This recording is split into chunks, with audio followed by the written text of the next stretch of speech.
A constitutional crisis. That is what some say is playing out right now in courtrooms all across the Commonwealth. And it could soon hit another level with suspects charged with crimes being set free. 5 Investigates' Brittany Johnson was at a critical hearing today on this very issue and joins us now to explain. Brittany. Maria, we're talking about bar advocates, public defenders who represent clients who can't afford a lawyer, not taking cases. They say they can't afford it unless the state steps up and increases their pay. Legal experts tell me we can't afford to let this problem continue.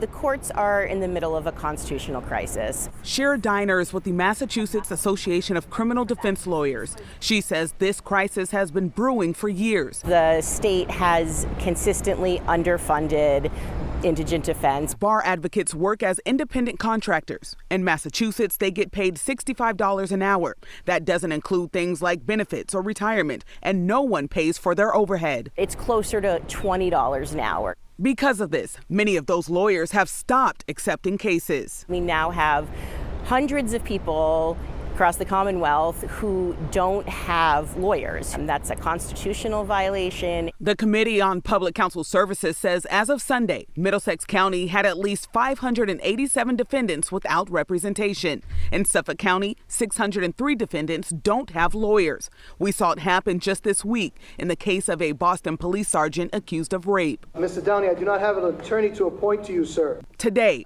lawyers for the Public Counsel Services, along with the Attorney General's office and several district attorneys, asked the Supreme Judicial Court to take new action.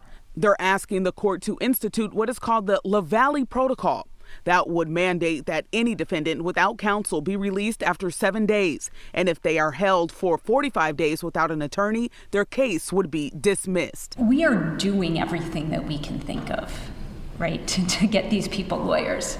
Shira Diner says all sides know releasing suspects from custody could have consequences.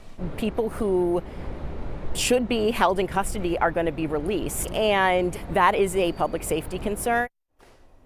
No ruling was issued today. The High Court cannot increase pay for bar advocates. The legislature has to do that, and it did not happen in the budget passed this week. Senate President Karen Spilka blamed looming federal funding cuts, and there's no comment from the House Speaker or Governor Healey. If the protocol is enacted, hundreds of defendants could see their cases dismissed next month.